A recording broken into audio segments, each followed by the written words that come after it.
We also watched AEW Dynamite Fyter Fest Night 1, also July 1st, 2020. So they had palm trees in the set. They tried to make it festive. There's distracting bikini models all over the place. Jericho is doing commentary in his Canada Day blazer. I'm sure at some point somebody compared him to Don Cherry. Very fitting. And we open with MJF and Wardlow versus the Jurassic Express. And MJF gets his usual 5-star promo beforehand, noting there's a ratings war going on. Oh, man. Yeah. Yeah. He rolled the dice on that one.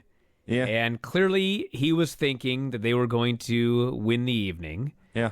And to be fair, I also, like, if he would have asked me, and he didn't, by the way, but if he would have said, Brian, I'm thinking about cutting this promo. Should I roll the dice and say that I'm on this show so we're going to win? I would have said, do whatever you want, dude, but I think that you're going to win. Well, they didn't. Yeah. So I guess now he can wait to find out if they won the quarter. That's the next thing, yes. So at least he would have something there. He's probably fucking sweating right now. Might be. I like this match more than the opener on NXT. MJF's promo was awesome, by the way. Even Jericho acknowledged a great promo, hideous ring outfit. Oh my god, this outfit he was wearing. Holy fuck. Between him and Jericho, where the fuck did they get these things? That's a great question. I mean, at least we know MJF's was custom made. Of all the shit shut down in the middle of this pandemic, they managed to get those jackets. They found one tailor to make a pink robe with green trim and a built-in Burberry scarf. And Jericho found a checkered Canadian flag blazer. Yes. Incredible. It was incredible. Both of them were. So this match was a lot of fun. The heels just took turns suplexing Jungle Boy to death. That's MJF and Wardlow versus Jurassic Express, if I had not mentioned that. And they take turns suplexing Jungle Boy over and over. There's one point where you mentioned this, I think it was Mania. It was Lashley and McIntyre when they were too professional and McIntyre went up too light and Lashley threw him up too high and they lost control. Yes. That happened here on one of these suplexes. Wardlow goes to suplex Jungle Boy. He lifts him up, and Jungle Boy just keeps going up. I think Wardlow had to catch him to bring him back down. I enjoyed all of that. Luchasaurus gets his hot tag. He's running wild with a bunch of kicks everywhere. Jungle Boy returns, hits a bunch of dives. Jericho calls that spot in Spanish. There's jokes about Godzilla and Mothra and Ghidra. And the finish, like the last minute of this match, was so awesome. They do a quadruple down. All four guys are down in one corner, or down in one corner each. And the two small men, MJF and Jungle Boy, do stereo kip-ups to face off with each other. But before they can do anything, the big guys do their own stereo kip-ups, which is so awesome, MJF and Jungle Boy are blown away, and they're frozen in place. Then the Giants collide, they go down, and Jungle Boy runs off their backs to do a destroyer on MJF. It was just awesome. Awesome, awesome, awesome. And the finish is finally MJF goes for his ring. Wardlow holds Luchasaurus. MJF throws a punch. Luchasaurus dodges. MJF throws in the brakes, but he freezes in place and gives Wardlow a tongue lashing. Can't you do anything right? He screams. Since he is frozen in place, Luchasaurus kicks MJF's fist into Wardlow's face. Wardlow's taken out. MJF's thrown out of the ring. They double team Wardlow with like 5 different moves, eventually pin him with a high kick and a standing moonsault. An excellent opener, especially the last 2 or 3 minutes. Man, I love this match. And to compare it to the first match on NXT, the NXT women's elimination match, as noted, was just spot. One long nonstop spot, okay? This was a traditional, old-school, professional wrestling match. 75% of it. Like, they did the fucking thing where the referee is distracted, the babyface gets the tag, the ref turns around and doesn't see it, he overrules the tag. I mean, every old-school tag team trope you've ever seen. Then at the end, they started doing all the crazy shit. And Wardlow's doing his running Hurricane Rana and the kip-up spot and all of the dives and the craziness. And sometimes I feel really fucking old, but, I remember back in the day, we were always told, at least I was, by Buddy, people only remember the end. Yes. Like, why would you do nonstop spot from bell to bell if, quite frankly, if you have a great finish, that's all people are going to remember? And that's what this match was. They had a great tag team match from like 1970, and then in the last 5 minutes, they moved into 2020. And so you saw all the crazy shit. That's what you remembered. You remember this match being super exciting, even though a lot of it was just basic tag team wrestling. I just thought it was fucking great. This was a great match. Awesome opener. That was fantastic. I like this better than the O'Neal Lorcan match with Timothy Thatcher. Really? Yeah, as a match. I cannot go that far, but it was very good. It was very good.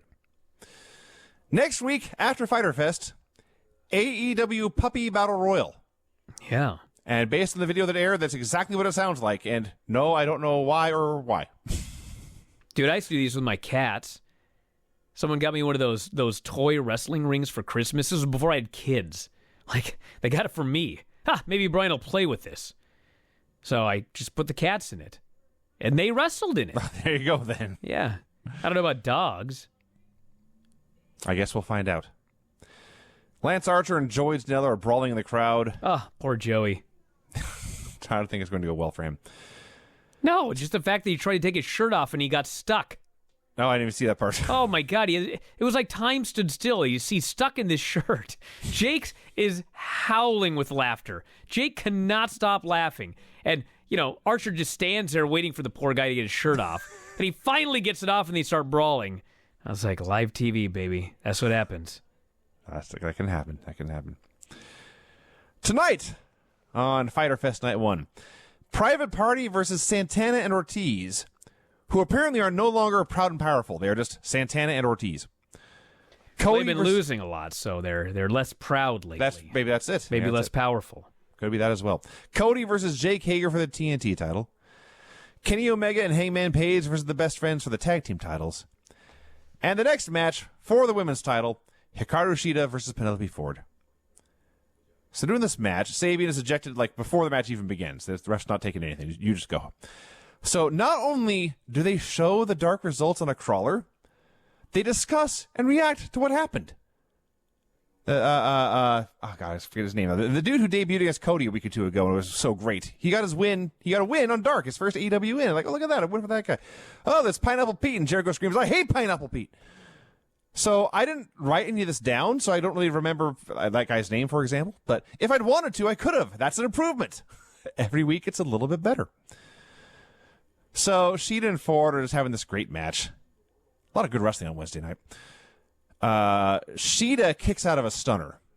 So Ford goes to grab the belt. This is to distract the referee so Sabian can return. Sabian returns, and he was not as great as Robert Stone, but the same basic idea. He just gets his ass kicked. Tries to use a kendo stick. It gets used against him, and used in his face. Very badly for him. But this still distracted Shida, and Ford had a lethal injection for a 2 count. So Shida kept going for the Falcon Arrow, and it didn't work. The first time, she hit it, but on impact, Ford turned it into a counter for 2, and Shida had to kick out of that. She tried it a second time, and Ford escaped. So the whole thing, you think, okay, eventually she's going to hit this third Falcon Arrow and win. And that didn't happen. She laid her out, hit a running knee, and pinned her. So, okay, not everything needs to be obvious. This was a total Kenny Omega. I mean, this was like a New Japan finish right here. And I thought this match was great. This was an excellent match, and they worked their asses off. I have never seen Penelope Ford look this good. I thought this was the best match I've ever seen her have. And she has not been doing this a long time. But man, she was good in this match. Hikaru Shida is great. I just thought this was awesome. This was like the second best match on the show. This was better than the tag team main event. Yes, I'd say that. Yeah. Technique by Taz, focusing on, of all people, Jon Moxley. So I wasn't sure where they were going with this. If this is going to be a comedy segment, and he's going to just make jokes, but no. He talks about Jon Moxley and his very dangerous wrestler, very, very dangerous finishing hold, the Paradigm Shift. A double underhook lifting DDT, where the key, as he points out, is that he is able to get such very deep underhooks on his opponent's arms. But therein lies the problem for Jon Moxley, because Cage is swole. His arms are huge, his chest is huge, his shoulders are huge, his traps are huge. Given his massive size and girth, there is no way Jon Moxley will be able to get those deep underhooks and hit the paradigm shift as effectively as he has in the past. So it's very, very professional, but still doing Taz's job of convincing you Brian Cage, his man, is going to win. Liked it. I liked it. Jake Hager versus Cody. A lot of stuff in the pre-match I liked here. I liked Jericho saying, because of course Hager's in the inner circle, Jake is basically undefeated in AEW with a couple of glitches I'm not going to acknowledge. Cody somehow had time to get a Great American Bash themed t-shirt with his own name and logo on there. That was amazing. Jericho was talking about everyone's gear. He talked about Penelope Ford and Sheeta. He liked their gear. He buried MJF's gear. He's talking about Cody's gear. He looked like a star. He looked like he belonged there. And he says this about Cody, and then the camera cuts to Hager, who's just standing there in what appears to be long blue underwear. He did not look like a star, at least not as much as Cody did. I also like they put a tail of the tape up on the screen with like fighting stats. Which guy uses strikes, which guy uses submissions, which guy uses grapples. More of this, please. I want that on my TV. So these guys worked their asses off during this match. There was no real flow to it or story to it or anything. It is two guys trying to beat each other from bell to bell, trying to win right now. And Jake goes after Arn Anderson on the floor. This is a distraction because when Cody tries to save, Hager grabs him, does a belly-to-back suplex on the floor. That looked brutal. And I would like to point out this is called called correctly by JR. It was a belly-to-back suplex, not a German, because it's only a German suplex if you do a bridge. So, goes on for a while. They're brawling inside, they're brawling outside. Bunch of big moves in the end. They're just working their asses off, and they're sweating like crazy, but neither guy got blown up. And Catalina slaps Cody, and Dustin Rhodes comes out, and there's some interference, and there was some kind of double pin or something. I guess Hager thought Cody tapped, but in fact Hager was pinned. I guess that's the story we're going with here. So Cody wins. He is still the TNT champion. But Hager believed he had won. He thinks he has been screwed. He's shocked. He's beside himself. And in a fit of rage, he rears back and he punches out that referee. And the ref goes down. And the crowd gasps. And the announcers gasp. And Dustin Rhodes and Arn Anderson, two men who have done horrible things in their careers in professional wrestling, they're beside themselves. Because nobody ever lays a finger on a ref in AEW. So when it finally happened, it's like an earthquake hit. It's good old Mike Posey. He did great. He did great. The other refs come out and they're there to clear the ring. Hager wasn't going to do anything else. Hager looked as shocked as anyone that he had blown his stack like this. And he knew he'd screwed up. He knew he was in trouble. And he and Catalina leave. And frankly, in a week, I'm not going to remember too much of this match, but I'm definitely going to remember Jake Hager punching out the ref. Thought the match was very good. Catalina's awesome. Cody was great in this match. Hager's a big, powerful dude. For sure. That was a lot of fun. They have announced, apparently, that Jake Hager has been suspended for 10 days for beating up Mike Posey. Yeah, that's an odd time frame for It is funny because they only run live TV, so he misses one television. Yes. So I guess he's not on Fyter Fest next week. They could have done 7 to 13 days. It's all the same. Yes. They could have suspended him one show. Would have made more sense. But I really liked the match. I loved the finish. I know that when they did the Darby Cody match, you hated that finish that they did, where Darby pinned himself. You remember this? Yes. I mean, this was basically the exact same thing. Like, kind of, actually, yes. Like Hager tried his choke. Cody swept him. Hager on the bottom just kept the choke on, but Cody pinned him, but went out. So, I mean, technically, I guess it could have been a draw, but the ref counted 3, and he ruled that Cody had won, and I thought it was very, very clever. I thought it was a good finish. Cody's a thinker. That's true, too. Cody has put a lot of thought into all this. Darby Allin has not been medically cleared, so he's just at the Spark going skateboarding and ziplining and lighting people on fire. Maybe himself, I'm not sure. I can't fucking figure out what's going on here. So obviously the storyline is that he's not medically cleared. Mm-hmm. But Dave indicated yesterday that he was hurt. There's no way he's doing this shit if he's hurt. Like, I know he's crazy. Dude, it's Darby Allin. But, like, they should be telling him, if you're legitimately hurt, will you stop doing this fucking skateboarding shit before you kill yourself? And if he's not hurt for real, like, why is he still off TV? I think we could use Darby Allin about right now.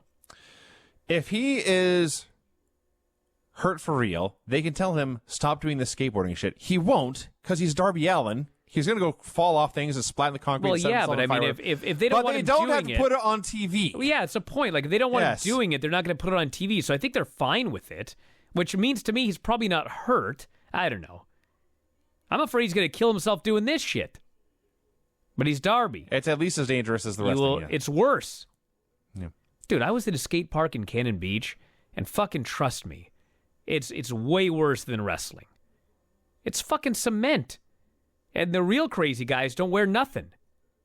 They fly around on there, they go up in the air, they crash and burn, land on their noggins. Ooh, that's not good. That's bad stuff, Vinny. Not recommended.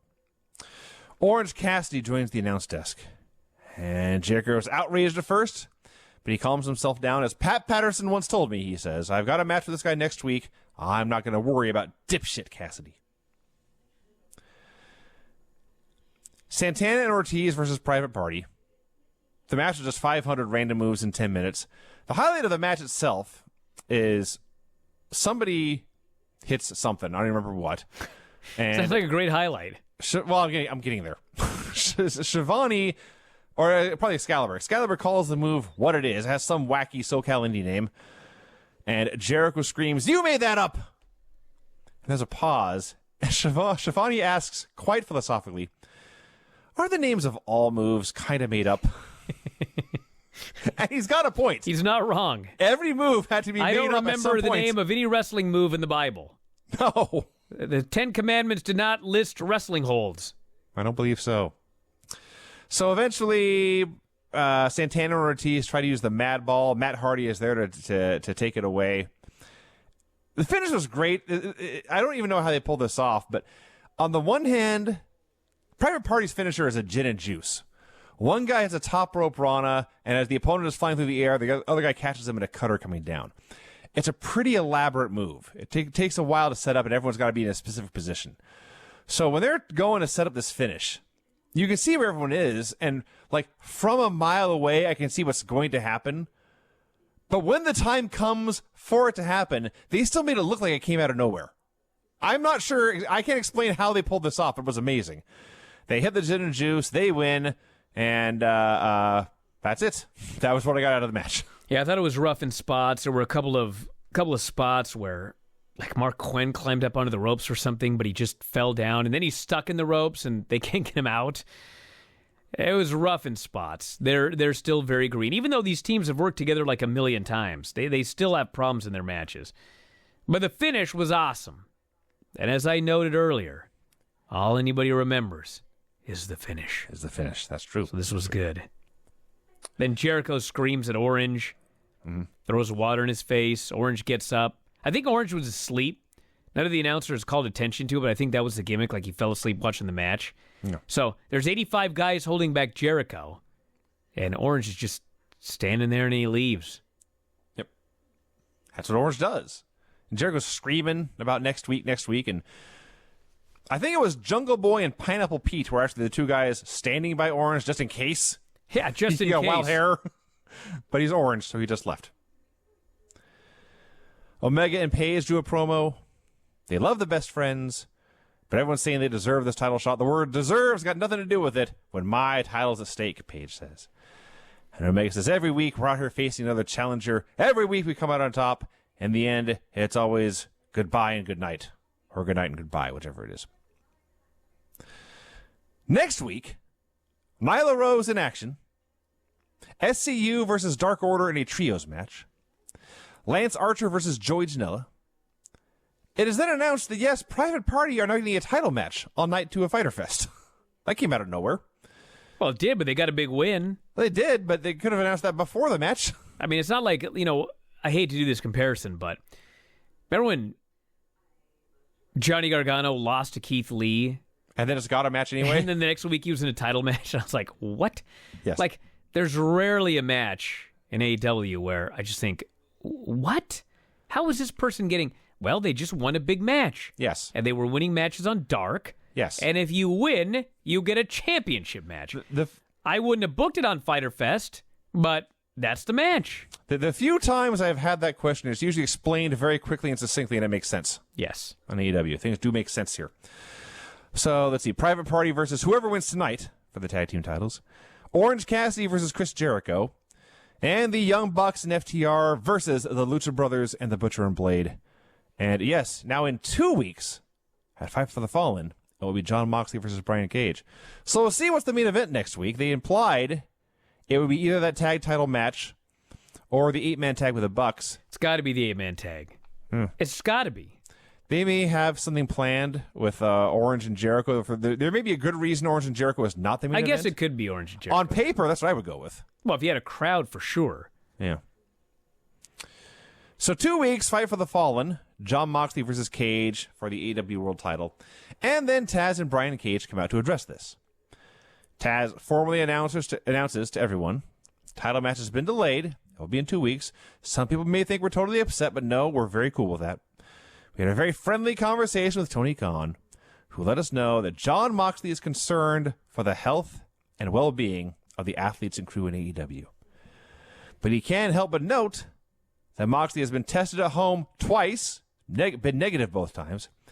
If he had showed up to work next week, he'd have been tested again because we don't run a sloppy shop, he points out. Mox, he says, you have a case of the chicken shits. You are afraid of the machine, and you should be. He will beat your brains in and take that championship from your dumbass. Fight for the Fallen, 15th of July. Who better than Brian Cage to be AEW World Champion? I thought this was awesome. Taz is so amazing. Taz's delivery is great, but, I mean, everything that Taz said was true. Mm-hmm. Jon Moxley was tested twice, and if he'd flown in, he would have been tested again. Mm-hmm. And obviously, the reason Jon Moxley isn't flying in is because his wife is just getting over it, and he's concerned that, maybe... He should not be flying across the country right now. Like, maybe I have it. Yes. And I don't want to. I don't want to get anyone sick. Mm-hmm. I don't want to be responsible for an outbreak. I don't want to kill somebody. Like, I'm staying home. Yes. That's a valiant, that's a good call. Sure, yes, I agree. Taz then says, what you actually have is a case of the chicken shits. Yes. So he told the truth,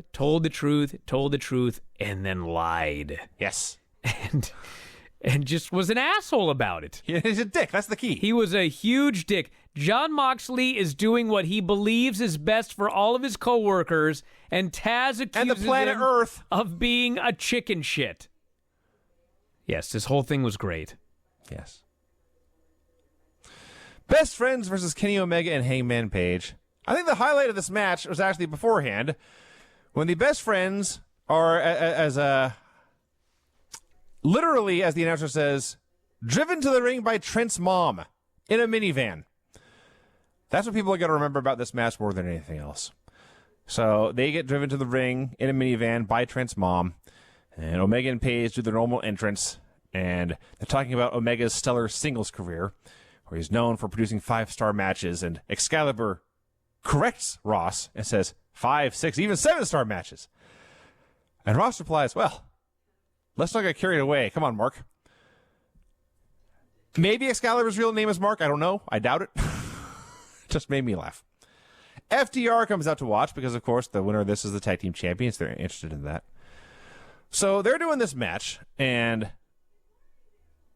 honestly, there's not that much to it, frankly. There's a big spot in the middle where they're all brawling outside, and I think it was Trent hit a tope onto Omega and then whipped him into a suplex by Chuck onto Page. It was the idea.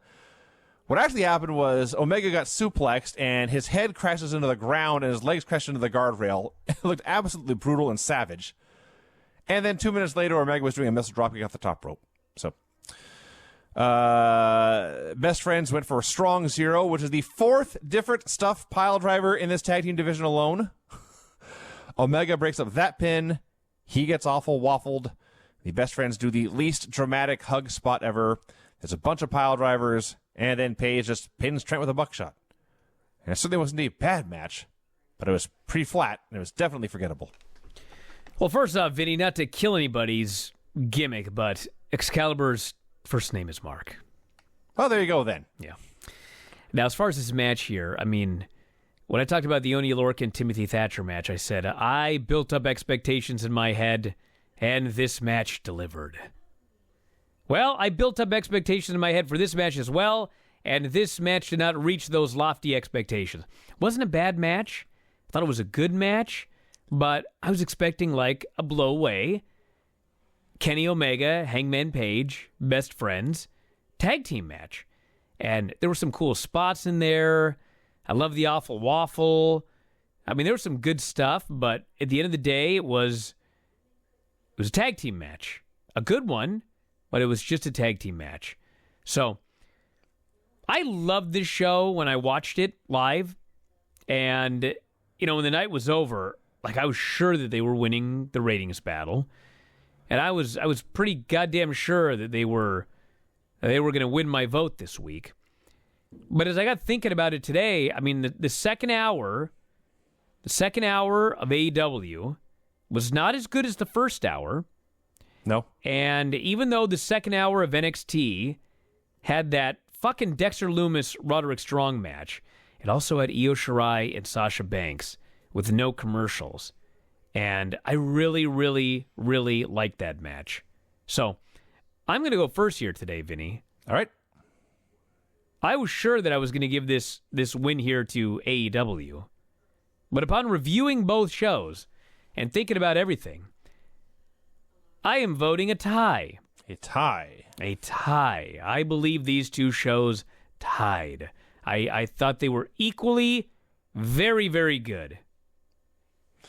It really depends on how you look at things, because I thought the best stuff this week was all on NXT, but the worst stuff this week, clearly, by a lot, yes, was also definitely on NXT. There were great highs and great lows, and AEW. Although I thought the opener on AEW was the best match I saw all night, maybe, but it was a much more stable show. Yeah, like AEW was a long series of like 7 and 8s. NXT had some 9s, and it had some 1s and 2s. Maybe just one or two, really. But that sounds like it averages out to me, Vinny, to a tie. You know what? I've done this before. I can overthink this sometimes, but when it's that close, just say, hey, you know what? That was a tie. I also vote for a tie. We do give 10-10s here. This is not the fucking UFC. Yes. Like, if it's sometimes a tie, ties it's a are tie. Ties, yes. There you go. Wow, we both gave it a tie. And how interesting that we gave it a tie, and the ratings were very, very close. And I've gone with a tie 2 weeks in a row now. Wow. Think about that, yeah. Wow. What a wishy-washy guy I am. Well, not really, Vinny. A tie is Them's a tie. the breaks, yes. Yes, that's just what happened. All right, everybody, we're going to wrap it up for today.